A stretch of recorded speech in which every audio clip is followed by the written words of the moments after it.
Y hoy vamos a hablar sobre este tema en específico, la naturaleza de la iglesia. ¿Qué es la iglesia? ¿Qué es lo que somos nosotros cuando decimos que somos la iglesia? Y esta es la pregunta básica, ¿verdad? ¿Qué es la iglesia? Pudiéramos resumirlo diciendo que la iglesia es la comunidad de todos los creyentes en Cristo, en todo el mundo. Es una institución,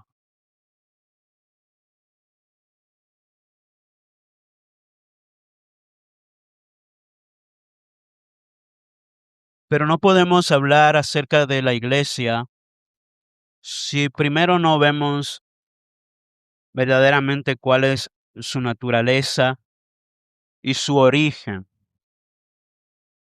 Y hay un pasaje que quiero que usted me acompañe a leerlos, que es el que vamos a analizar hoy, para hablar acerca de la naturaleza de la iglesia y de lo que nosotros somos, lo que nosotros decimos cuando hablamos de la iglesia. Mateo capítulo 16, versículos 16 al 19. Estamos leyendo en la versión Nueva Biblia de las Américas. Quiero que usted me acompañe, está ahí en la pared, leyendo estos versos.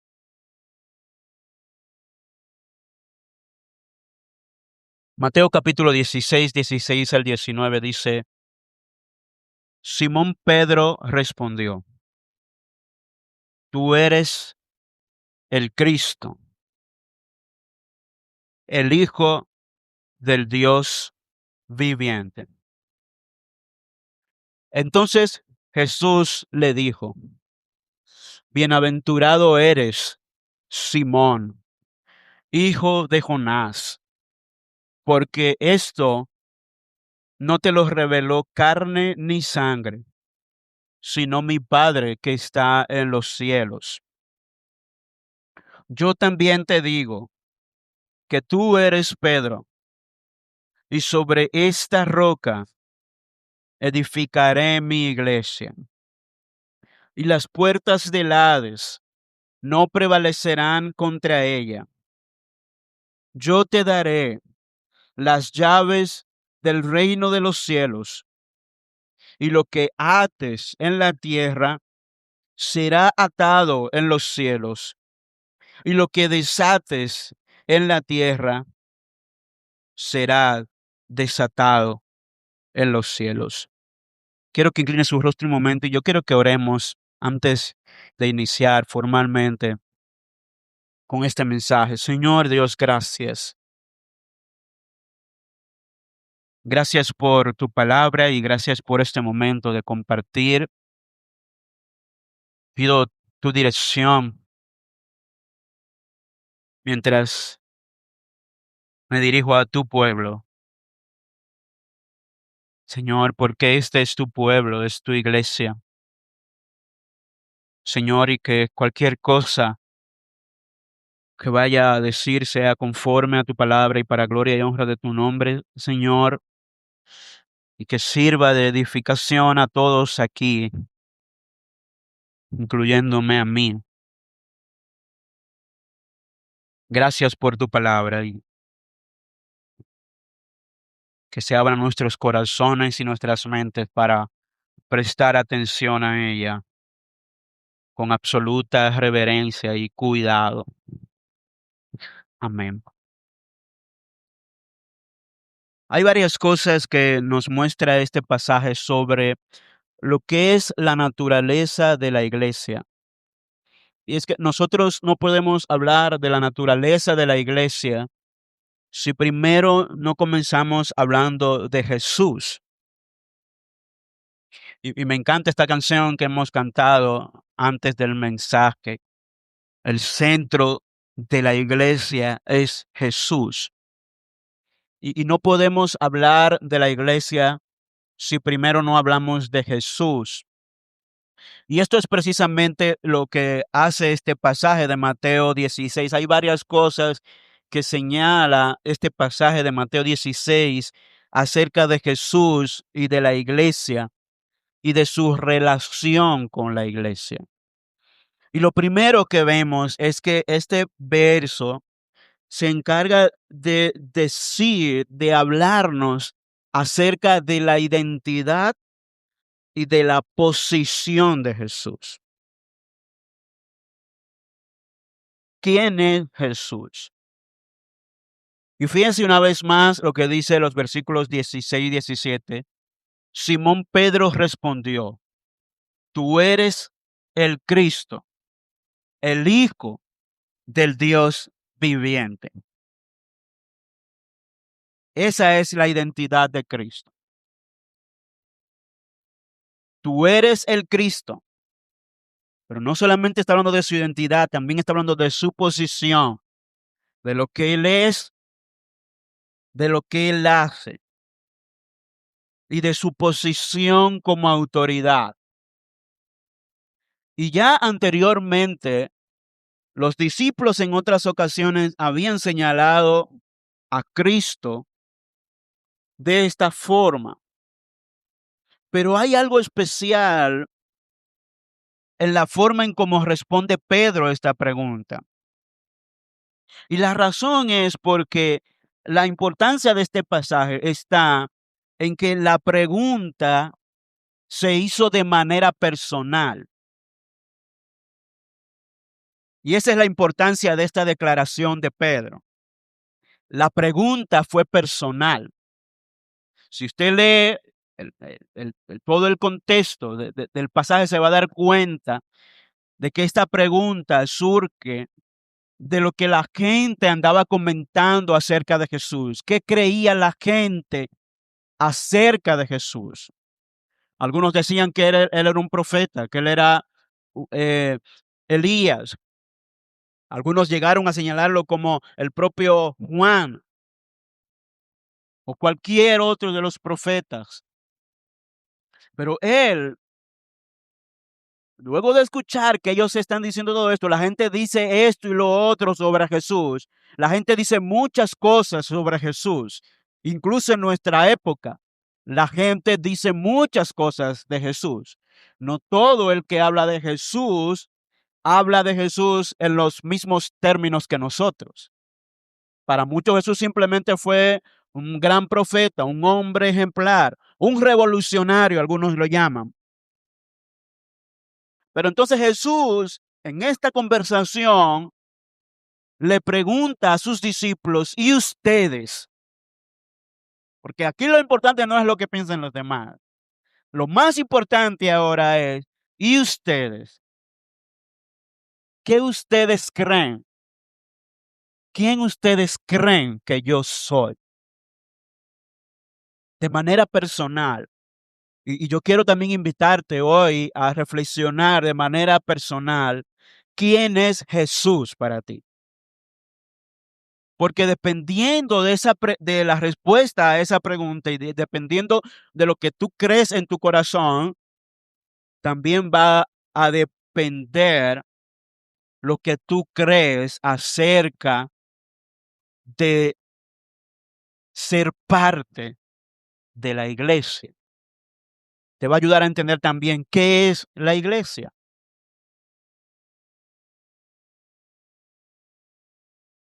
Y él le dijo a Pedro por esta respuesta, bienaventurado eres. Bienaventurado eres Simón, hijo de Jonás, porque esto no te lo reveló carne ni sangre, sino mi Padre que está en los cielos. Y y Pedro, quizás por su característica de ser muy extrovertido y rápido en las cosas que hacía,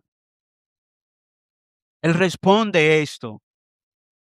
pero él responde de manera personal, él responde lo que él cree y de acuerdo a lo que el Señor está revelando aquí, dice, esto es exactamente lo que yo soy, Pedro. Yo soy el Cristo, es decir, el Mesías que tanto había sido prometido al pueblo de Israel. Y soy el Hijo del Dios viviente, no es cualquier hombre. Es decir, que Pedro aquí lo está reconociendo como Mesías y como un ser divino también. El Hijo de Dios.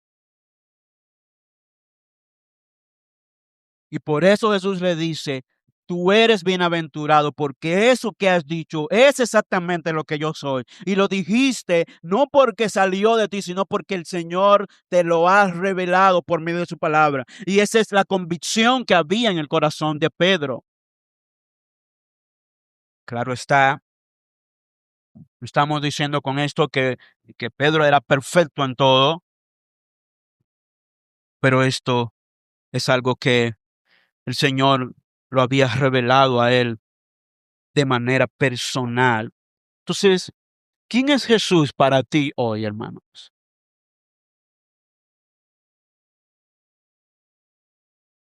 ¿Es solamente un hombre ejemplar? ¿Solamente alguien muy popular con buenas enseñanzas para poner en práctica en la vida, con buenos consejos? ¿O es Cristo el Hijo de Dios, el Mesías que vino a salvar a su pueblo y a toda la humanidad? Lo segundo es que este pasaje nos revela que Jesús es el fundamento principal de la iglesia. Fíjese lo que dice el versículo 18.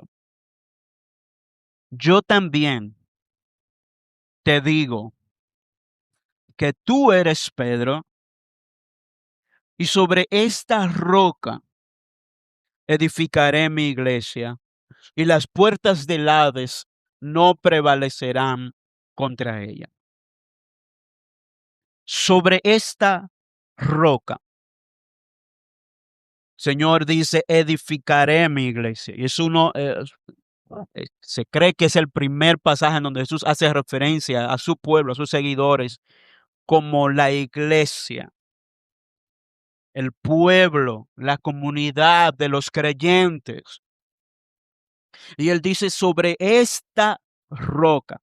Es un pasaje que históricamente ha sido un poco controversial porque la iglesia popular dice que cuando Jesús está hablando de esa roca, se está refiriendo exclusivamente a Pedro. Y es el pasaje que usan comúnmente para hablar del liderazgo, ¿verdad? Exclusivo de Pedro dentro de la iglesia primitiva. Y algunos dicen que este fue su primer papa. Pero la verdad es que aquí hay una enseñanza mucho más profunda que esta. Fíjense que una vez más él le dice, yo te digo que tú eres Pedro, y sobre esta roca edificaré mi iglesia. ¿Quién es la roca? Porque la palabra Pedro significa una roca también, o una piedra, pero una piedra más pequeña. Y Jesús está hablando de una roca sobre la cual él va a edificar su iglesia, que evidentemente no puede ser Pedro, porque la iglesia no puede descansar sobre el poder de un hombre pecador como Pedro. Entonces, sobre esta roca, la mayoría concluimos, ¿verdad?, que Jesús está refiriendo a él mismo y a la afirmación que Pedro estaba haciendo de que es el Cristo, que Cristo es el Hijo de Dios, el Mesías, el escogido, el Hijo del Dios viviente. Y Jesús entonces le está diciendo, yo también te digo que tú, Pedro, sobre esta roca, sobre lo que tú has dicho sobre mí, sobre esto, es que está edificada la iglesia. Entonces, ¿quién es la roca? El propio Pedro reconoce que Cristo es la roca. Fíjense lo que dice Primera de Pedro, capítulo 2, versículos 4 al 8. El propio Pedro, hablando de Cristo, fíjense lo que él dice. Pues esto se encuentra en la Escritura. Yo pongo en Sión una piedra escogida, una preciosa piedra angular, y el que crea en él no será avergonzado. Si Pedro mismo está reconociendo a Cristo como la roca angular, como la roca principal, el cimiento principal de un gran edificio. Entonces Jesús se está refiriendo a él mismo y a lo que él es. Y esto fue lo que afirmó Pedro. Por lo tanto, si el mismo Pedro está reconociendo que Cristo es la piedra angular, entonces no hay espacio para pensar otra cosa. Y claro está, con eso no estamos minimizando el liderazgo importante y la labor importante que tuvo Pedro dentro de la iglesia y dentro de los apóstoles. Él fue un apóstol importante a quien Dios lo usó de manera muy especial en el día de Pentecostés. Y hay varios relatos de él en el libro de los Hechos de cómo Dios lo usó para atraer multitudes por medio de su mensaje. Dios usó a Pedro, pero él no es la roca principal. Y por lo tanto, ningún otro papa, ni ningún otro pastor, ni ningún otro obispo, anciano, diácono, cualquier otro tipo de liderazgo que surja hoy en la iglesia, no es el fundamento de la iglesia. El fundamento sigue siendo Cristo. El fundamento principal de la iglesia se llama Cristo, el Hijo del Dios viviente. Él es la roca principal sobre la cual descansa la iglesia. Si no fuera así, hace rato que ya la iglesia no existiera. Amén. Cristo es la roca principal. Pero Jesús no solamente es la roca principal. Lo tercero que vemos en el versículo es, y está ahí mismo, es que Jesús es el arquitecto, el hacedor de la iglesia. Fíjense que también le dice, sobre esta roca edificaré mi iglesia. Y yo no sé si usted siente esta misma sensación que yo, pero al leer este texto, que Jesús lo llama mi iglesia, eso me hace a mí sentir importante. ¿Eh? Que el Señor me llama y te llama a ti su iglesia. Le pertenecemos a Él. ¿Por qué somos de Él? Bueno, porque Él es el arquitecto de la iglesia. La iglesia no nació en el corazón humano. La iglesia no es un club social que se inventaron un grupo de religiosos para pasar el rato en una casa o en un local, ¿verdad? Como el que estamos nosotros hoy aquí. La iglesia es el resultado del plan de Dios, del diseño de Dios, del pensamiento de Dios, del deseo de Dios. Él edificó su iglesia. Nosotros somos su iglesia, somos su pueblo, hermano. Eso no es cualquier cosa. Entonces, este pasaje nos habla mucho de la relación de Cristo y la iglesia. Y hay otros pasajes que hablan sobre esto, pero este pasaje dice que es su iglesia, hablando de la relación que Cristo tiene con la iglesia. Es su iglesia. Él es su creador. Él es su cabeza. Él es la cabeza de la iglesia, dice la Biblia. ¿Sabe qué significa esto? Que Él es la autoridad de la iglesia y Él es el que provee dirección a la iglesia, no nosotros. Él es su pastor, el que lo dirige, lo alimenta, lo cuida. Él es su esposo. Qué tierno nuestro Señor, ¿verdad? Que es, se hace llamar esposo de la iglesia.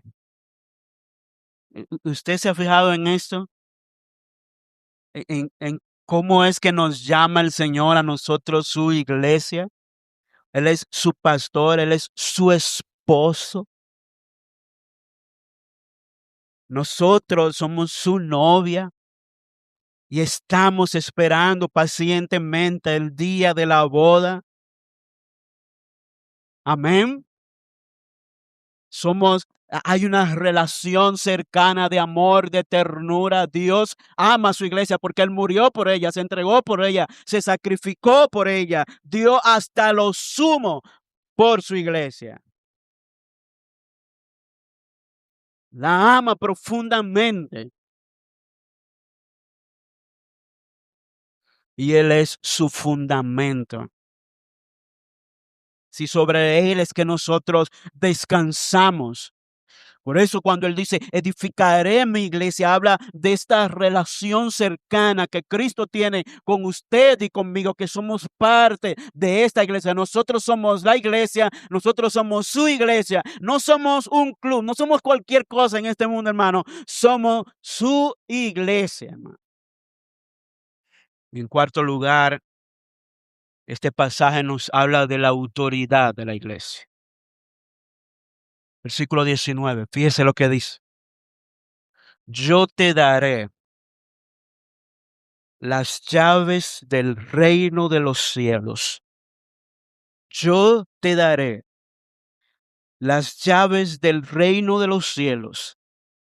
Y lo que ates en la tierra será atado en los cielos. Y lo que desates en la tierra será desatado en los cielos.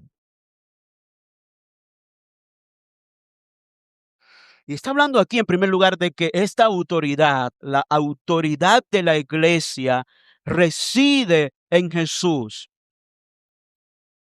Y es dada en primer lugar a todos sus apóstoles y a toda la iglesia. Este es otro pasaje que comúnmente se malinterpreta y la iglesia popular hace mucho esto. Fíjense que cuando Jesús le habla a Pedro, le está hablando de forma en primera persona. Yo te daré a ti las llaves del reino de los cielos. Y de ahí es que viene la creencia muy popular de que Pedro es que tiene las llaves para entrar al reino de los cielos. Ustedes han escuchado eso, es muy popular en República Dominicana y en los países latinos decir esto, no sé, en otros lugares, pero es muy popular escuchar esto, que Pedro es el que tiene la llave para entrar al reino de los cielos. Y esta parece ser la idea porque Jesús está hablando a Pedro directamente. Sin embargo, este es uno de los problemas de leer la Biblia fuera de su contexto y tomar pasajes aislados, ¿verdad? Y establecer con ellos una doctrina. Es cierto que Jesús aquí está hablando con Pedro y se está dirigiendo específicamente a él. Sin embargo, podemos ver en la Biblia que esto que Jesús le está diciendo a Pedro no se lo dijo exclusivamente a Pedro. Se lo dijo en otros momentos a todos sus apóstoles. Fíjense lo que dice Mateo 18, 18 al 20.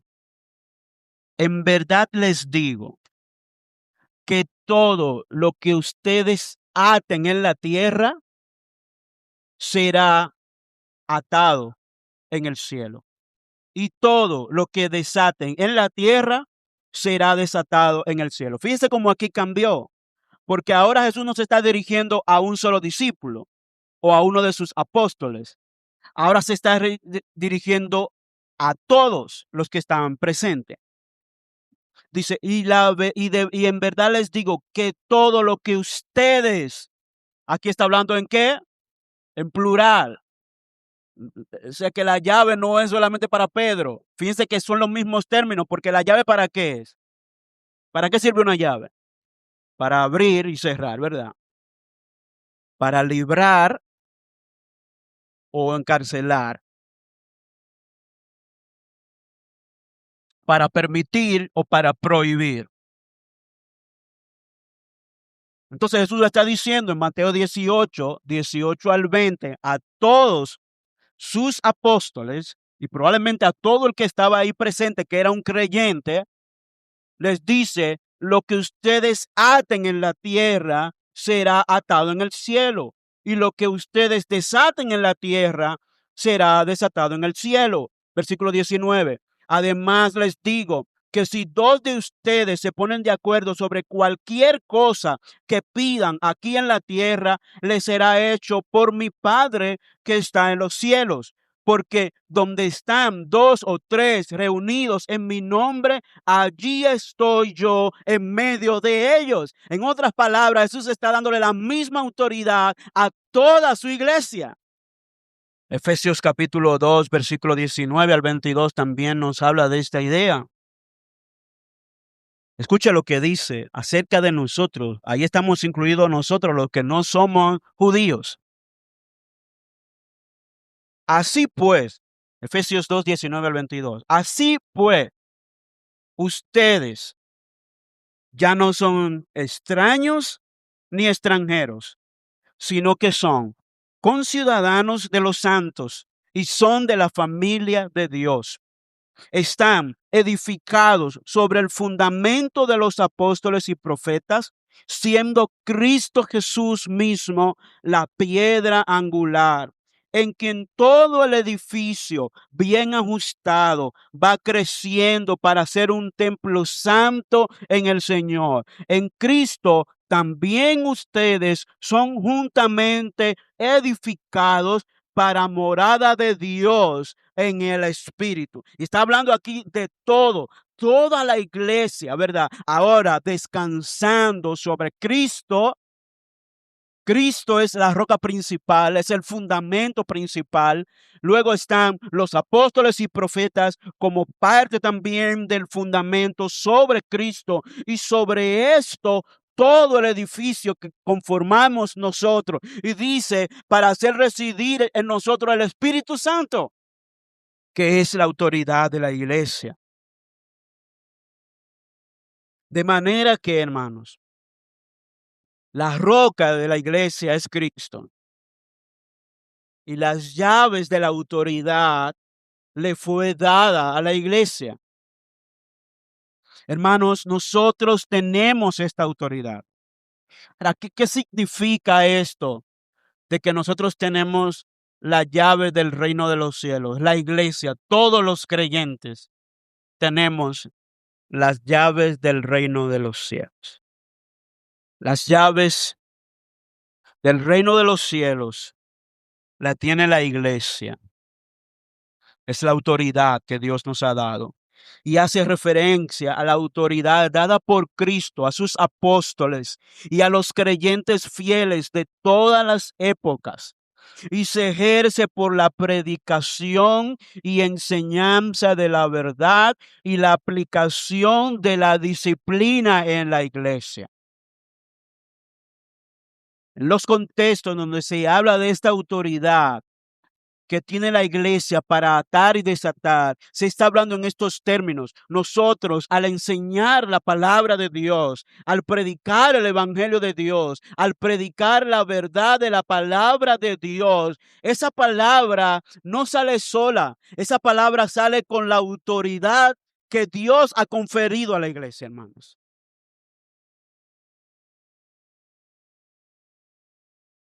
Cuando nosotros predicamos la verdad de la palabra de Dios, estamos abriendo la puerta para que mucha gente escuchando y siendo enseñados por la palabra de Dios puedan tener entrada al reino de los cielos. Dios nos ha dado esa autoridad a nosotros por medio de la predicación del evangelio, por medio de difundir su mensaje en todo el mundo. Dios nos ha dado esa autoridad de abrir las puertas para que las personas puedan creer, para que las personas puedan entrar al reino de Dios. No hay otra forma de entrar al reino de Dios sino es por medio de la predicación de la palabra. Y Dios nos ha dado a nosotros esa autoridad y también ese compromiso. Hermanos, la predicación de la palabra de Dios y la enseñanza de la palabra de Dios no se le dio a los ángeles, se nos dio a nosotros.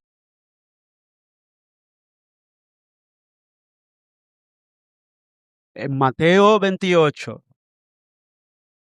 a quienes Jesús comisiona a ir a ser discípulos, esa es la iglesia, a los creyentes, a los discípulos.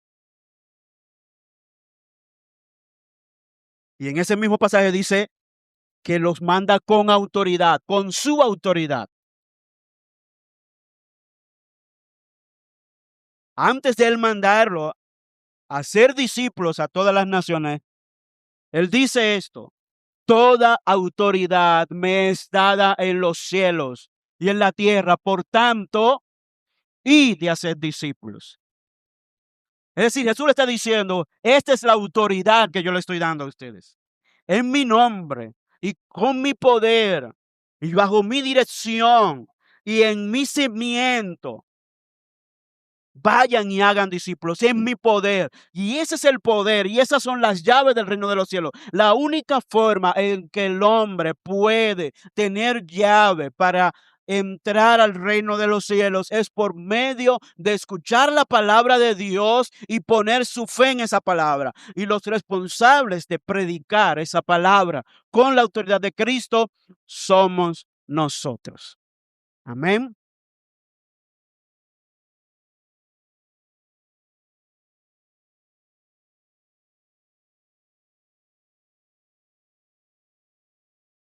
Así es que no es Pedro el que tiene las llaves, somos nosotros. Todos los creyentes fieles del Señor tienen la llave, que significa la autoridad de la predicación de su palabra. Y también esta llave le da la autoridad a la iglesia para aplicar la disciplina de la iglesia en Cristo Jesús, de ofrecer perdón y restauración por medio de Cristo, pero también condenación a aquellos que no quieren creer la palabra. Así que estas llaves no le da a la iglesia la autoridad de actuar en este mundo por medio de la predicación de la palabra, por medio de la enseñanza, y le da la autoridad a la iglesia de aplicar la disciplina, de corregir, de amonestar conforme a la palabra, para que las personas puedan recibir liberación. Y aquellos que no aceptan la corrección y la disciplina del Señor, entonces están cerrando las puertas para sí mismo. Así que, hermanos, quiero terminar con esto. La iglesia es un organismo, un cuerpo vivo, lleno de autoridad, que se apoya en Jesucristo para extender su reino. Eso es la iglesia. Eso somos nosotros. Y es importante todo esto porque de nuevo nos lleva a entender que no somos simplemente un grupo de gente que no tiene nada que hacer el domingo por la mañana y va a una iglesia.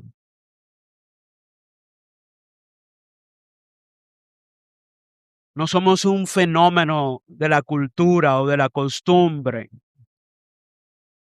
Somos un organismo vivo, no somos un edificio, no somos estas 4 paredes. Somos todos los creyentes. Somos un cuerpo vivo y ese cuerpo vivo, usted y yo que somos iglesia, tenemos una autoridad, pero esa autoridad tampoco está en nosotros mismos, esa autoridad está apoyada ¿en qué? En Cristo Jesús, quien es el que nos ha dado la autoridad a nosotros, le ha dado la autoridad. Ahora, ¿para qué es esa autoridad? Para extender su reino. Para eso existe la iglesia, hermano. Para que su reino se extienda. Los principios del evangelio, del reino de Dios. Nosotros somos los encargados de extender el evangelio. Esa es la tarea que Dios nos ha dado. Y gracias a Dios porque no hacemos esta tarea solo, sino que la hacemos bajo su autoridad. Hermano, cuando tú estás predicándole a alguien, cuando estás compartiendo el evangelio de Dios con alguien, estás siendo iglesia. Y confía, hermanos, confía. El Señor va a hacer su obra porque Él dio la autoridad.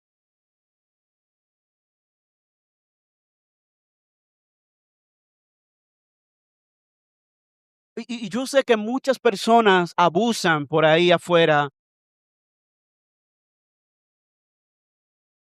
acerca de este término de la autoridad que tiene la iglesia.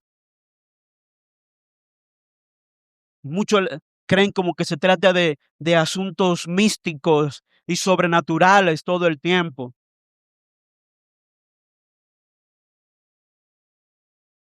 Y rechazamos este tipo de enseñanza. Sin embargo, no podemos negar que sí tenemos autoridad. Amén, hermanos. Sí tenemos una autoridad de Cristo para predicar el evangelio con otros. Si lo hacemos con fidelidad, si reconocemos que somos iglesia, este poder está en nosotros. No somos una persona, somos un organismo vivo, somos un cuerpo vivo y estamos llenos de la autoridad que Cristo nos ha dado. Somos la iglesia de Cristo. Somos su pueblo y los que hemos sido llamados para extender su reino. Usted y yo estamos hoy aquí porque una persona hizo el trabajo que hace la iglesia, predicar el evangelio, extender el reino de Cristo. Y ese mandato todavía sigue sobre nosotros hoy, de seguir predicando el evangelio. Pero para eso necesitamos entender esto en primer lugar, que nosotros somos de Cristo y somos para Cristo. Lo que hacemos, lo hacemos por Cristo y para Cristo. Y no es ni siquiera para mí, hermanos, porque puede parecer que por el hecho de que tengo ahora el privilegio, la responsabilidad de estar aquí en este púlpito, pudiera parecer que se trata de satisfacer el deseo, el proyecto, la idea de un pastor, del pastor de turno.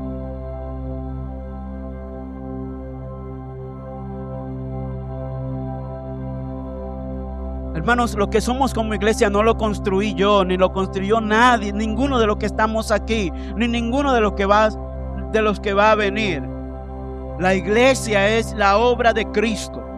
Por lo tanto, cuando somos iglesia y cumplimos el propósito para el cual fue creado la iglesia, diseñado la iglesia, estamos honrando ¿a quién? A Cristo.